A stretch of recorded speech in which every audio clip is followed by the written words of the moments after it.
welcome back to Mizizi Lounge. This is a place where we talk good vibes, share the sad moments, good moments, and just talk about anything and everything. So today we have our special guest, Marianne, who's a behavior analyst, and that topic is really wide range. And she'll talk a bit about it, explain a few stuff that we always get confused about. Marianne, go ahead. Sure. Hi everyone. Again, I'm Miriam, and I am a Board Certified Behavior Analyst, or BCBA. Why behavior analyst? Because it's not a common career, right? It's not a common position you're in. No, so actually, my story is a funny one because I started as an English major, and then I thought that I wanted to do psychology, so I went into mental health counseling. So I did 60 credit master's program in mental health counseling, and I absolutely loved it. But then in the middle of it, I heard about applied behavior analysis, and I was like, this is a branch of psychology that it's still psychology, but it's a kind of a different kind of the way they approach things is not the same way we would approach things in mental health counseling. And due to not being able to do practicals in mental health counseling because of my family situation, I said, you know what, I'm gonna finish this program and then go and do applied behavior analysis as a PhD program, because I've always wanted to go into a doctorate program. But then it so happened that I had to do a second master's in ABA, so that's what I ended up doing. But the main reason why I did applied behavior analysis was my child got diagnosed with autism at 10 years. So a story for another day, maybe you'll ask, but I was a little upset about that. But at the same time, why took 10 all that long? What? That's a good question. 10. Wow. And I asked. She visited the same neuropsychologist for, I want to say, 6 years. And I asked her, how did you, like, you'd really never realize that this child might have autism? She said she has other conditions besides autism. And she said this condition that she has kind of manifests itself almost like autism, so that's how it was missed. But when she was 10, she went in for her neuropsych, and she saw her like flapping. That's when kids go like this, that's flapping, and it's a really typical symptom of autism. Flapping could go like this, could go like this, things like that. And she saw her doing that, and she said, how long has she been doing this? It's a new thing, maybe the last year or so, because neuropsych is usually every 2 years, every 1 to 2 years, that's when she's seen. And she asked, she said, your child could have autism. Let me do the evaluation today, and I'll come out with a definitive answer. And this could mean more services for your child, and that this would be a huge label. It's a label, and not a good one, because not a lot of people want to be told they have autism. But think about, this would mean more services for your child. Your child has missed out on services for all these years. This will open the door for you to get more services for your child. So I was like, okay, whatever it takes, because at that point I was frustrated because nothing seemed to change in like whatever services she was getting at that point. So when she did the evaluation, she said, okay, yes, your child has high functioning autism, and it kind of is. There's a difference between this autism is it stands for, this ASD stands for autism spectrum disorder. It's a spectrum. It could be people with very, very severe symptoms of autism, and people with very minor symptoms, and some of them are what we call savant. They have they are very skilled. They could be very good in music, very good in math, very good in science. Some are extremely smart. Some are very poor in some can't even do anything for themselves. So that's why it says it's a spectrum. It used to have many names, including Asperger's, but then when the DSM-5, which is the manual that gives a diagnosis of mental health conditions, when it came out, it lumped all these conditions into one, ASD. So the neuropsych said your child has high functioning autism, but high functioning could mean like for my daughter, she can do things for herself, typical things for the most part, but the cognitive level is not that high. So it could mean a lot of things. They always say, when you find one person with autism, you've only found one person with autism. Like this person and the next person with autism are not the same. Not the same. Wow. They are very different. There are some symptoms that are similar in like most of them, in all of them, but then there are a lot of differences. So anyway, she gives me this report and says, bring it to school.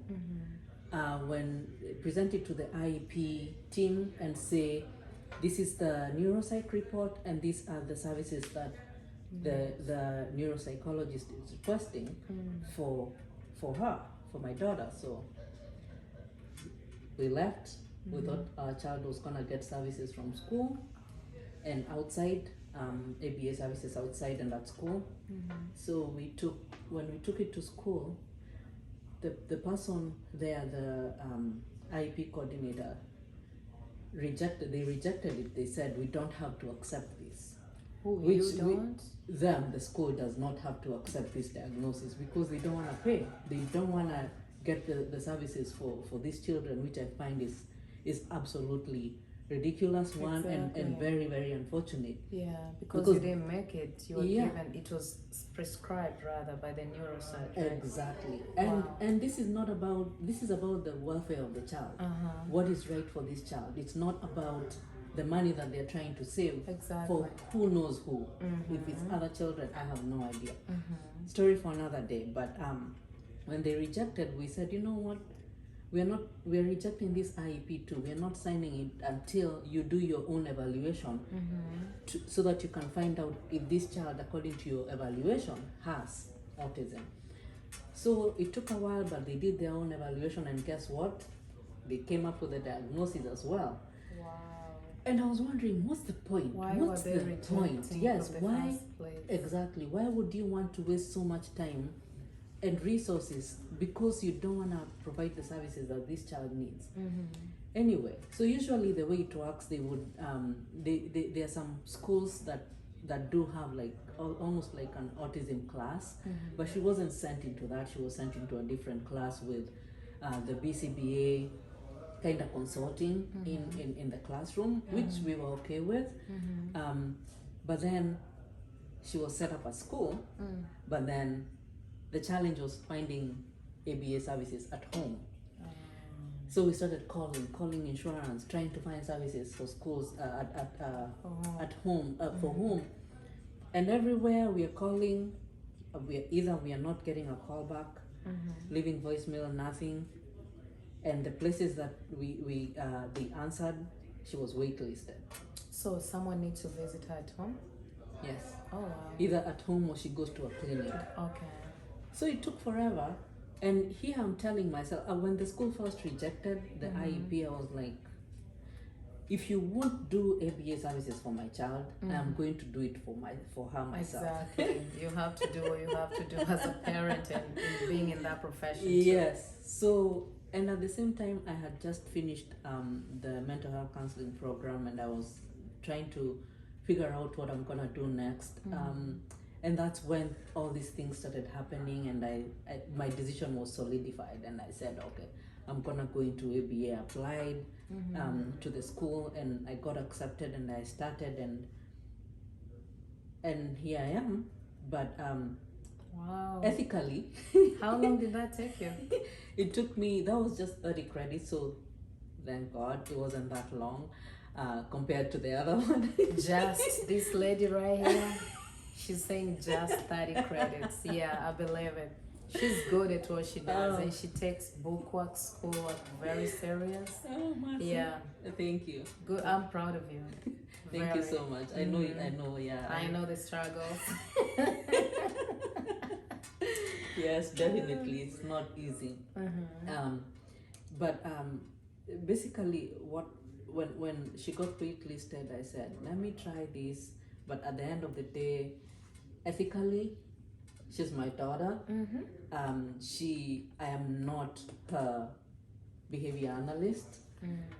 Is that even I allowed? can parent. No, I can. There's something I know a lot right now as a behavior analyst, and I can apply some of these principles.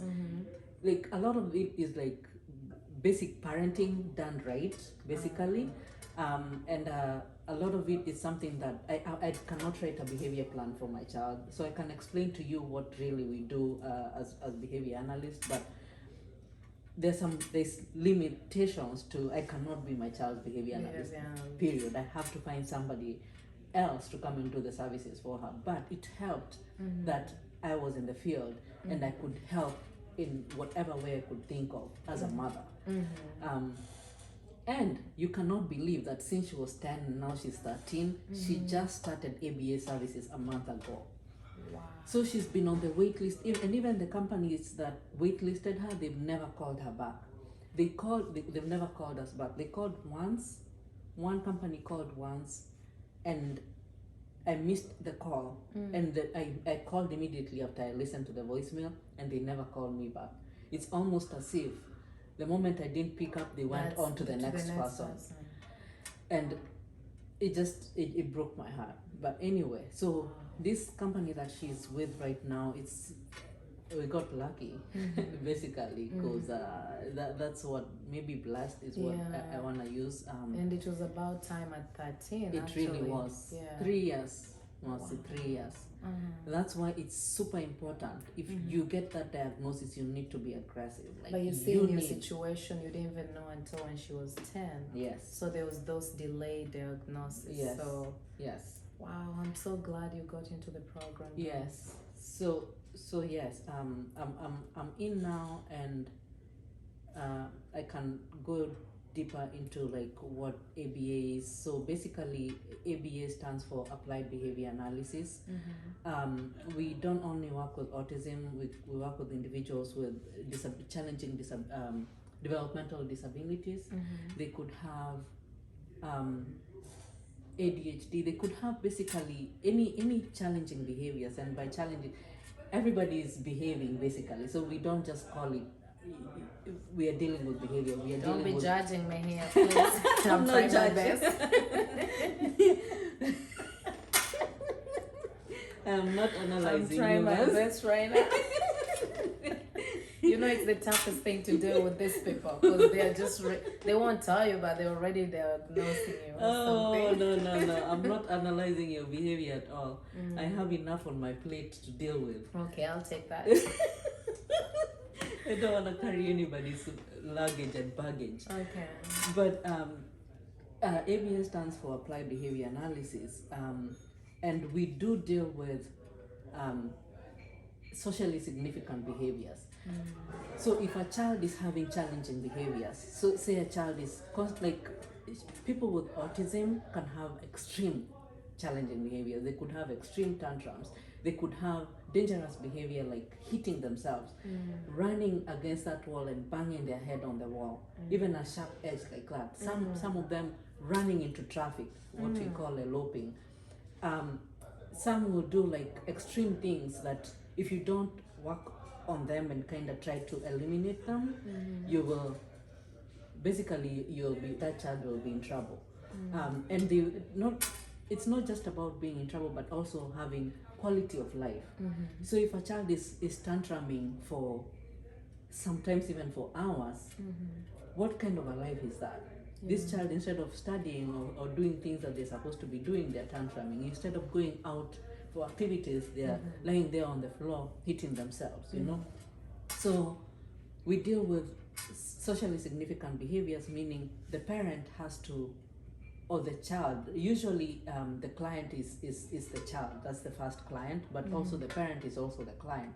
And the parent can talk on behalf of the child and say, these are the things that we are dealing with. We want help reducing these significant challenges. And then BCBAs or behavior analysts come in and it's a collaboration.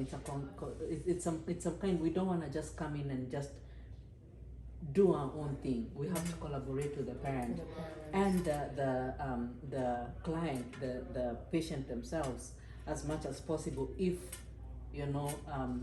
they are at that capacity whereby they can talk and they can collaborate and all that. As much as possible, we try to involve them, and we come up with a plan of, okay, these are the issues, and then these are the things that we want to see replacing these challenging behaviors. So the BCBA comes in and does what we call some interviews, basically. We do some assessments whereby we talk with the parents and we see what is really going on here. When we define that behavior very, very clearly in an observable and measurable way, because in ABA we deal with what we can see, what we can measure, what we can observe, what we can count, what we can document. It's a science. We have to document everything. Everything is data-based. Our decisions are data-based. And once we come in and we figure out what is going on, we want to know, why is this child behaving the way they are? Because every behavior has a function. Every behavior has a why. And once we figure out the why, we come in and what we want to do is replace that challenging behavior. If a child is throwing themselves on the floor so that they can get their parents' attention, or so they can get candy at the candy aisle, we want to teach that child to communicate. Mommy, I want to talk to you. Or mommy, can I get candy? So it happens a lot. It does people will, happen. yes. And you know what? The kids are behaving the way they are because it's a history of reinforcement. They have learned throughout their lifetime or for however long that behaving this way gets me exactly what I want. And I feel like parents too, we always say terrible too. So maybe in our head mentality, we already prepared terrible too. That's when they ask questions, why they throw themselves. So it's something we can work on. Oh yeah, absolutely, absolutely. Why is that child throwing themselves on the floor? They probably they want your attention, they want something, they're hungry. So at that point, communication doesn't mean that the child has to actually say, Mommy, I want milk, or Mommy, I'm tired. There are many ways to communicate. It could be taking your hand and bringing you to the kitchen and showing you the bottle, This is what I or want. bringing you to the bedroom, and it could be any kind of communication. It does not have to be verbal, vocal. It doesn't have to be that. So we need to encourage them to express themselves rather Absolutely. than Exactly. we need to try. There's always an alternative behavior. You know, we go for the shortcut. Oh, they want candy, they throw themselves here. We done. Exactly. And you know what you've done by doing that? You've reinforced that challenging them. behavior. That means that child, next time they want candy, what are they gonna do, Marcy? Go on the floor. Exactly. Exactly. And the more you at that point they've learned, you know what? If mommy says no, or if I want something, The floor will answer. the floor That is funny. they're gonna I'm gonna get what I want. So it's a history of reinforcement. So what we want to do is completely get rid of that. We are not saying no to that child. We are not refusing to give that child what they need. Well, if it's at the candy store and they want the candy at the checkout, don't you love how they set you up by putting candy right at the eye level of the child, right when you're about to, All you the have bad no stuff. choice. Yeah. You have to go and throw it and You just go have to check out. pay. True. Yeah. So you definitely want to make sure that you're providing your child with what they need. By you don't always give in to your child's demands, obviously, but you want them to be able to communicate. So a BCBA or a behavior analyst comes in, does all these assessments, ask a bunch of questions, then they go and figure out they do a functional, what we call a functional analysis, and they decide, or the functional analysis tells you for sure that this is the reason why this child is behaving the way they are. And then based on what they find out, if it's because they want attention, or they want to avoid something, or run away from something. Some of them don't like to do homework. Some of them don't like to eat their Brussels sprouts. I can attest to that. I've seen that. Some of them want a tangible item like their iPad. You know, there are several functions of behaviors. So once we figure out the function, based on that, we get the intervention based on the function. So our interventions have to be function based. Until you know why a challenging behavior is occurring, you will not be able to get the right intervention for that behavior. It could be a hit and miss. You try this and you try this, but you're wasting time. Why don't you just go straight and find out this is what is happening here, this is why this child is behaving the way they are, and these are the interventions that have been proven by research to work very well for this kind of behaviors. It's a list of intervention. You discuss with the parents, you say this is what I found out. These are the list of interventions, and you explain everything to them, the cost, the benefits and all that, and then you decide basically with the parents or the guardians what is the best way to address this behavior. Then once that's done, you put the interventions in place, you start collecting data. We usually work with behavior technicians or RBTs, registered behavior technicians. They're the ones who usually do the groundwork. They're very important in this field because they're the ones who are running the programs that behavior analysts write. The behavior plans are run by the BTs or behavior technicians, and then they collect the data. We do baseline data. Remember, ABA is a science. Hey, I'm learning. And we deal with the observable behaviors, but we do not say that what is happening inside us. We do not say that. We don't discount those. You only talk about what you see. We observe what we measure and we see and measure what we see, but what is inside is also important. That's usually a misconception that people have about ABA. People don't think that we care about what's going on within the skin, as Skinner, who is the father of ABA, said. Basically, we do think that what's happening within the skin, our thoughts, our emotions, they're also very important. But because we can't observe them, the person who is experiencing these feelings, these emotions, this pain, will be able to tell us. So one, they can tell us. So that way, we have had data, this person has told us. Or this person could maybe hold their head and we could know that they're in pain. Or if someone hits themselves against this table, we could know that this person is in pain because that's a natural occurrence. Basically, when you hit your head on a hard table, we know that you start, maybe you might have a headache. So we do deal with the observable, but we know that what's going on inside is important. That's why I want to make sure people really understand that. Okay. But so really, when the BT comes in, they run the programs. We first of all collect the baseline data. Baseline means we have not put our interventions in place. We have come in, obviously during the assessments we've done our observations to try and figure out this is how the behavior looks like. We've defined it in a very succinct way so that when we observe that behavior, we are all observing the same thing and we are documenting the same exact thing. When the BT comes, they collect the data on the baseline. And then when we do the intervention, we collect the data as we go, and then we graph the data for the parent. We show them this is where this child was. This was his tantrums. It's way up here. When we intervened, the behaviors went down here. And then we might remove that intervention we want to make sure that intervention actually works. So when we remove it, we go back to baseline, and then we put it back again. So you want to see that if the behavior was up here, we put the intervention in place, it went down here. We removed the intervention, we went back to baseline. So you want to see that it went up here. So if it's a let's say it's tantrums. So we've removed the intervention, it's gone back to where it was before. When we put the intervention back in place and it goes back down, it shows that our intervention is working. So there are many styles of doing this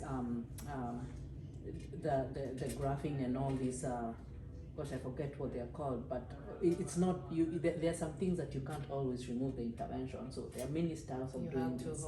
Yes. So, but the basic thing here is that we are here to deal with behaviors that are important for this parent, for this child. We want to make sure that we reduce or increase. We are reducing the challenging behaviors and increasing the alternative, which is the good behavior that we want to see. So that's ABA for you, Marcy. Nice. It's quite detailed. But I think I understood. You know who I really you're understood. dealing with, Marcy. I do, for sure. You've had her. I didn't say.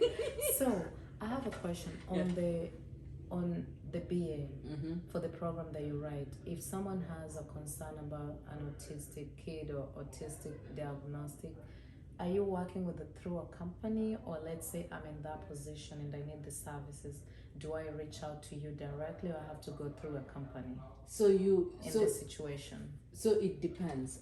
There are people who BCBAs have their own companies. Okay. So in that case, you might probably call the. So have you at this point gone through the doctor and gotten the diagnosis? Because for insurance to accept your case and to start paying the behavior analyst, you have to have an official diagnosis from either a primary care physician or a neuropsych. Okay. So basically, it has to follow a certain channel. Because if you realize that something is wrong with your child and you just come to me because I'm a behavior analyst, I will send you back to your PCP to get a diagnosis and all. Okay. Because we do not diagnose. Okay, so it's through your PCP. Your PCP will refer you to the insurance. Your PCP will refer you to a psychologist or a neuropsychologist to do the evaluation. Okay. Unless them themselves do know for sure that this is autism and they write a letter saying that this is autism and they diagnose. Usually they send it out to a specialist to go and do the evaluation. Okay. And then they do a report like they did for my daughter. So by the time they get to you, it's not the parent who sought for you. It's through a channel of different departments. Okay, makes sense. So it's actually at that point, as soon as you have the diagnosis, you could call around, because that's what I did. So as soon as I got the diagnosis and I dealt with the school and that was done, and even while the school was going on with whatever they were doing, I was calling around. Okay. So I had called insurance and gotten a list.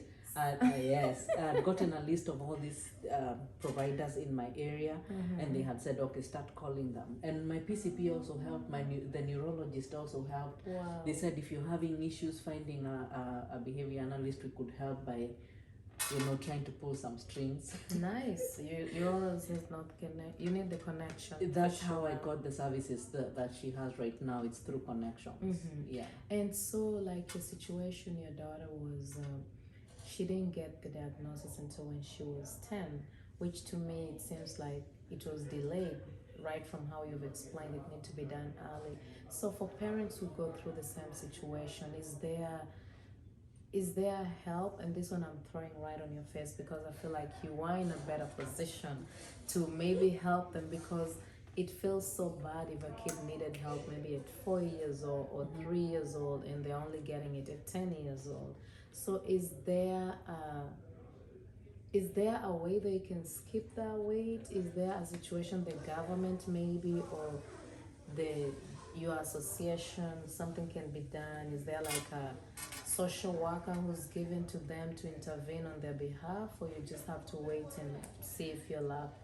No, I do not suggest anybody waits for anything, because that is where we kind of went wrong by just waiting around instead of literally. So if your child, we were told she was put on a wait list. So we just started there. 10. But all those years you didn't know all those years we didn't know. We did. Are you talking about after she got the diagnosis or before? So this is a tough situation because I feel like at 10, that's when they diagnosed her. Yeah. But before 10, what was the diagnosis? What were they telling you? And is this just a behavior that came at 10? That's when the doctor was able to figure out, okay, this is the situation. I'm trying to figure out, because I know you trusted your PCP, and at the end, by the time you got the help, you still had to wait for another 3 years. Is there anything you could have done better in this situation? So the thing about her is that she has the seizure disorder, which is, they call it Dravet syndrome, and it manifests itself. It's like, I've never really understood it, to be honest. It's some rare genetic mutation that occurs, and it manifests itself as like with developmental disability, cognitive disabilities, and some things are really, really hard for her to do. And some of the, like, even the insisting on sameness, like she'll eat the same things over and over and over. These are things symptoms that are associated with Dravet syndrome, and also are associated with autism. So the reason why, according to the neuropsych, the reason why it took so long for her to really diagnose autism is because some of these symptoms overlap. So, and the flapping, like what I showed you, when the neuropsych saw that, she said, how long has this been happening? Like over maybe the past year. So it hadn't started earlier. And it was when she was excited. So she would be so excited about something and she would go, hee! So to us, it was cute. To her, it was... She's like, oh. Okay. So I don't know if I answered your question. Maybe I've deviated a little bit. I think you did in a way, because you said some of the signs, they are confusing because it's both autistic and what the doctor had already diagnosed before, until when she was 10. That's when she realized that. So I feel like there's nothing you did wrong. You followed all the protocol, what the doctor was telling you. And I feel like it was more of a step-by-step thing until when that was discovered. And you say the visits were not until it was every 2 years? It was around every year. Or year and a half. Okay. But even after a child is put on wait list, I want to say to parents, do not just sit there and wait for you to be called, because this is, I don't know what kind of a game it is, or if it's a game at all, but it's really about who you know.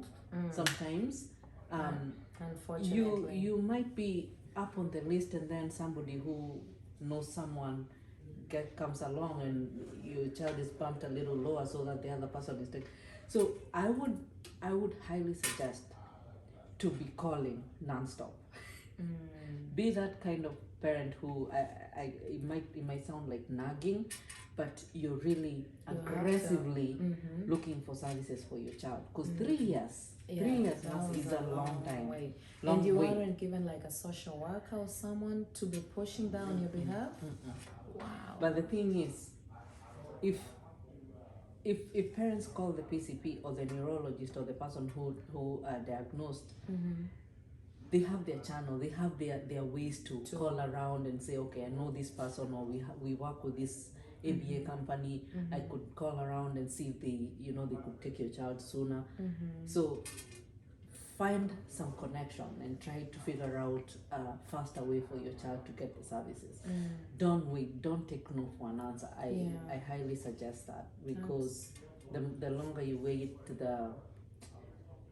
it's a really sad situation that you want to make sure that you get those services as soon as possible. Makes sense. Yeah. And just so you know, the way Marianne is advising us, please don't neglect your kids, don't seclude them. So please do it for your kid and yourself as well. And I think we've learned a lot from Marianne today, and I'm just trying to think what better way you could have done, because you can tell this is a topic that really sits on her heart, really means a lot to her. And I feel like she's the right person to reach out to, because besides doing it professionally, she deals with it every day with Nancy, and she might be a better person. So please, if you have any question, Don't bug her yet, but maybe later on she might be of help. And what else can I say? Is there anything you can advise parents out there? Anything they can do different that you did, or step up, or slow down, both dealing with the process of getting your kid to the program, or just dealing with the kid on a day-to-day basis? I know there's those tricks you do besides what is written on the program that Yeah. works for you. I think what I want to leave people with is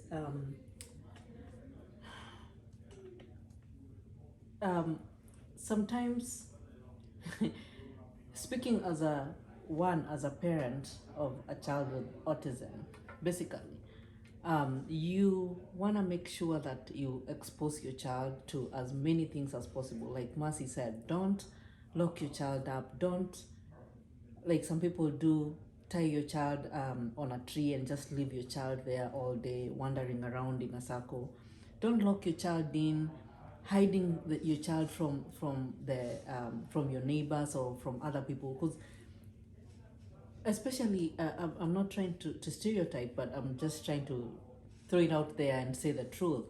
People from African countries, sometimes we tend to hide our children with disabilities. We feel like we are airing our dirty laundry by opening up about our children and having our children have a normal life like any other child.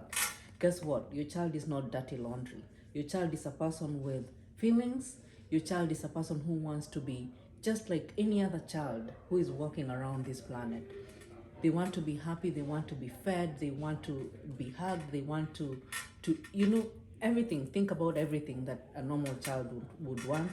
A child with autism, and not just autism, because we don't just deal with autism, we deal with a lot of developmental disabilities as well. Any such child who is not typical also wants to be normal. So don't hide your child. Don't just not expose them to the things that a regular child would want to be exposed to. There are some things that a neurotypical child would do better with. Obviously, they can go to sporting events, they could swim, they could do all this, they could run around. Your child cannot. I'm not saying that. I'm not saying that sign your child up for all these things that you want other regular children can do and you want your child to do, but they can't do. What I'm saying, let them out. Don't hide them. Let this child be a person. Let this child be a child. It might be hard for you. You might feel a feeling of shame, like your child is not typical, and unfortunately, the people around you might make it worse for you. Your parents, maybe your brothers, your sisters, maybe your neighbors, and their children will want nothing to do with you. They'll look at you and start talking behind your back. That's exactly what happened to me, to us and Nancy, because they alienate you. They make you feel like your child is different. Your child is different, obviously, but then when people start talking behind your back, it kind of makes you feel worse about especially the situation. when they're not talking about helping, they're trying to, how will I put it?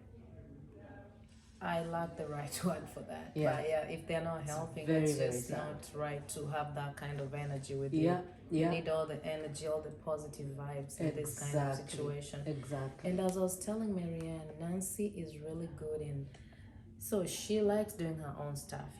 Teenager. She's a teenager, right? Teenagers like their own time and all that. But definitely there's some stuff that interests her. When it comes to beauty, when it comes to hair, makeup, and all that.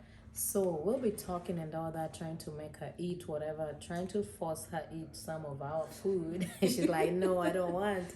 But when it comes to hair, the computer is on the side. She's ready to indulge. So when you realize your kid like those kind of stuff, please focus on that. I was telling Marianne, please, if there's any school out there dealing with beauty for teenagers or hair, just enroll her. And it's something already Marianne was looking into it, because they know she loves doing makeup, she likes doing hair, she does an amazing job. So this is a perfect example. As I was saying, let your kid be out there. Take them to the community. Don't hide them. Don't just tie them up in the room. And nowadays with the computers and the tablets, most parents look to that as a form of entertainment to the kids. No, they need more than that. And it's just a form of advice. And I feel like this was a very awesome session. We'll be doing more of that. And we really appreciate Marianne for her time. She really talked to us in depth about what she does, and I'm sure we'll be doing more of these kind of sessions. I'm sure most parents can benefit out of this. Many kids can benefit out of that. Parents, you can plan play dates out there. Maybe the society is not already offering that, but you can plan with other parents. There's Zoom nowadays with the COVID. People are not meeting physically, but you can always plan. They can show and tell. They're normal kids. They can show and tell. These kids have their computers, their phones. They're interacting with each other and all that. So please don't tie them in the house. Let them go out there. And you know what, Marcy, and these parents, if your child is a neurotypical, you can, and you're wondering how you can help. You can ask the parent, how can this child play with, how can my child play with your autistic child better? What can I do? How can I help? Don't just sit back and talk with other people about that child. Come talk to the parent of the autistic child about that child and how can I help? How can we make this better? Can we have a play date? Include that child in your typical children's activity as well. They might not play the same way like your children play, but they'll still indulge. Exactly. That's something I've seen. They are kids too. They, I mean, it's not the same kind of game. She might not be interested in something else, but still they indulge, they talk. Whatever is common among kids, she'll get involved as well. Absolutely. So I feel like I know you're doing an amazing job, you and your husband and the little sister.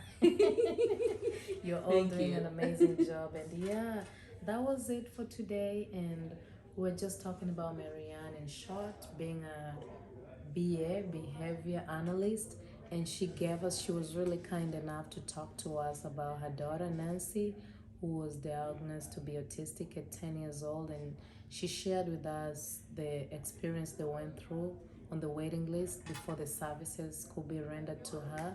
And just as a heads up, she encouraged other parents, please don't just sit back. You need to push for your baby. You need to push to get the services rendered to you. Sometimes even if it means making the phone calls by yourself, going to those offices, going back to the PCPs, you make those phone calls. It's for you and your baby because you want them to develop like any other kid. So with that being said, put the mic back to Marianne to say bye, and we'll be talking more.